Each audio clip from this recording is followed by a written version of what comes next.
Merci. I have an opening, and then Jenny Kwan will be providing an update as well, and then I'll go to questions that you might have. So we've tabled a motion, an opposition motion, which will be presented tomorrow, debated tomorrow in the House. And in that motion, we're asking for two concrete things. First of all, given the clear apprehension of bias at this point, we are going to be asking for Mr. Johnston to step aside as special rapporteur. I've been very clear in not attacking Mr. Johnston personally, and I maintain that.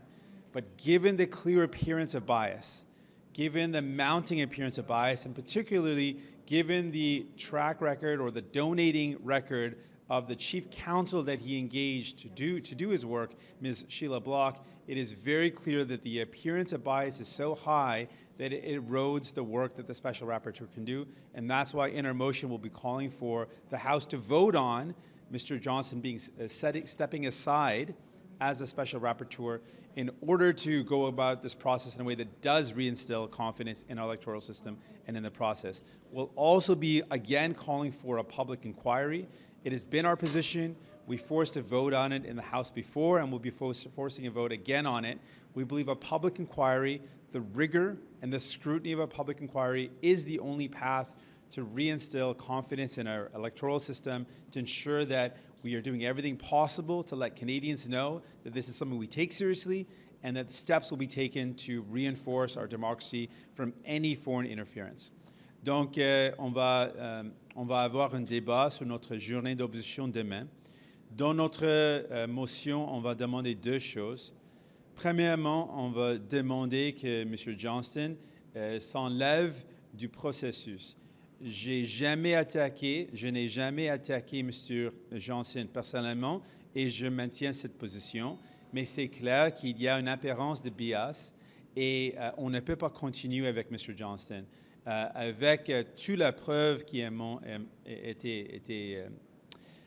toute la preuve devant nous maintenant, particulièrement l'avocat principal et ses donations, ses données au Parti libéral, tout ça a créé une apparence de bias qui n'est pas tenable. Donc, on va demander que M. Johnston s'enlève du processus. Deuxièmement, on va continuer de demander, d'exiger le gouvernement d'avoir une enquête publique. On a toujours dit qu'une enquête publique, c'est la seule façon de rétablir la confiance dans notre système électoral. On va continuer de mettre la pression pour ça, donc on va débattre notre motion demain. With that, I'm going to ask Jenny Kwan to talk about her personal experiences. Folks might have heard that she received a briefing around interference. She'll be talking about that right now. Thank you so much. Jenny Kwan. Well, thank you very much, Jagmeet. As many of you know, CSIS had reached out to me a couple of weeks ago to offer a briefing with respect to foreign interference as it's applied to me. Since that briefing, I've had an opportunity to actually meet in a classified briefing with CSIS last Friday. While I'm not able to disclose the details of how that foreign interference applied to me specifically for national security reasons, CSIS has confirmed with me that I am being targeted for foreign interference and will continue to be a target. To that end, let me also offer these comments. The reason why I'm being targeted is because of my activism in support and to fight for basic human rights for not just Canadians, but for those who are abroad as well. It is my strong belief that those rights apply to the basic human being of who we are and our basic humanity. In the situation with Hong Kong, as you know, I was born in Hong Kong.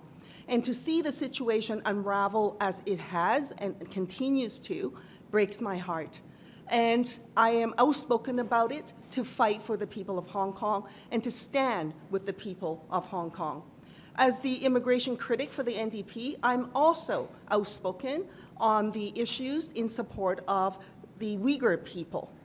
The national security law that has brought in by the Chinese government strips all of those rights and basic law for the people of Hong Kong. It is a violation of not just for the people of Hong Kong, but I believe for the international community as well. That was a promise that was made by the Chinese government to the international community. So I will stand firm with the people who are fighting for basic human rights, stand firm with the people of Hong Kong. Coming out of this briefing, it is more clear to me than ever that I will not be intimidated, that I will not be silenced in any way. Whoever is trying to put pressure on me in whatever way that they're trying to do it, they will not succeed.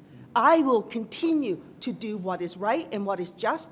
And to that end, in fact, just last week, I attended 2 rallies. One was to have a photo exhibition to remember all that is happening in Hong Kong right now for the people who've been subjected to violence and to document the attempt to erase this history.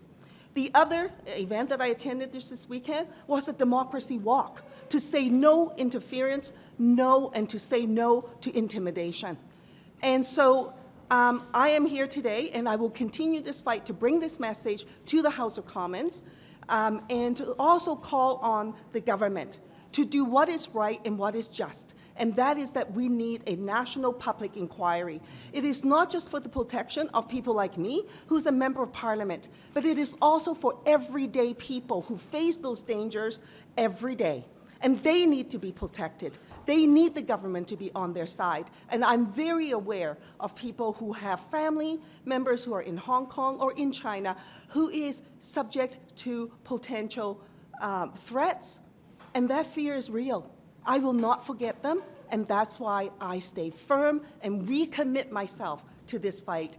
And no amount of interference by foreign actors will deter me from doing that. How long was the briefing, and do you think you should have been alerted previously to, recent weeks? The briefing was probably about a little over an hour. And I was alerted, just a couple of weeks ago. I think in the ideal universe, really, the minute that our intelligence authorities know about this, I think people should be made aware. It's not acceptable to me, for example, in the case of my colleague MP Michael Chong, who found out 2 years later that he was being targeted. I think that for all of us who's doing our job, and should be alerted. And I think that everyday Canadians who are being targeted need to also be alerted as well. They also need the government's protection. Can you? It was obviously the Chinese government, correct? That is correct. In this instance, with the briefing, it was with the Chinese government. But I should also say and note that I've also been sanctioned by the Russian government as well. Can you tell us do you know how long they've targeted you? What we do know is that this has gone on for sure over the election period, but also prior to the election as well. And so the 2019 election, and so this has gone on, and we know that this is going on right now. So the reality is this: what CSIS confirmed with me is that I was a target, and I continue to be a target. They use the term evergreen, meaning that I will forever be targeted. Can you talk a little bit about what you saw yourself prior to this briefing? Did you notice signs of intimidation to yourself or family members? Did you see any evidence of this before the briefing? Yeah, one thing for me that I thank my lucky stars, I suppose in a strange way, is that I don't have family members in Hong Kong or in China. Thank goodness, right? Because if it was a different scenario, what would that mean is an entire different story. Whether or not I had known, the short answer is no, I didn't know until this moment when I've been informed. Did I suspect that there might be something? And especially in light of the information that's coming forward, I did wonder. I can't help but to wonder because of my outspokenness on the issues. And so now it's been confirmed. Does it bother you? Does it bother you that it's taken leaks? Does it bother you that it's actually taken leaks for you to find out that this has happened? I mean, shouldn't you have been informed as soon as it happened? I think that all members of parliament who's been a target should have been informed right from the beginning. I think that the Canadian government should have taken action right from the beginning. It was dismaying for me to learn that the information that's coming out is coming out in drips and drabs by way of leaks.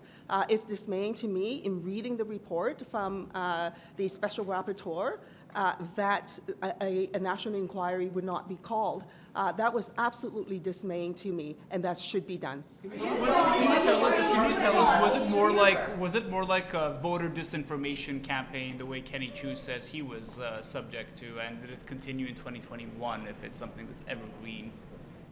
I cannot comment specifically about how I'm being targeted. That is part of the classified information that's been provided to me by CSIS. So to that end, I obviously would not want to jeopardize the important work that they're embarking on in terms of intelligence work. Not only do I not want to jeopardize their work, I also don't want to jeopardize the people doing that work. So I'm not able to comment exactly how I'm being targeted, but suffice to say that I am, and I'm an evergreen candidate in that area. Were you targeted by Jiao Wei? Were you targeted by were you targeted by Jiao Wei? Can you tell us that, whether or not at least that threat has been removed? I cannot offer with you any specific information on how I'm being targeted. CSIS made that very clear to me. Otherwise, I would be A, violating the CSIS Act, which I would not want to do, and B, I would not jeopardize. I would not want to jeopardize their work, so I cannot comment on that. Monsieur Singh, sur votre motion, sur la motion en français, on n'a pas entendu en français. Monsieur Singh.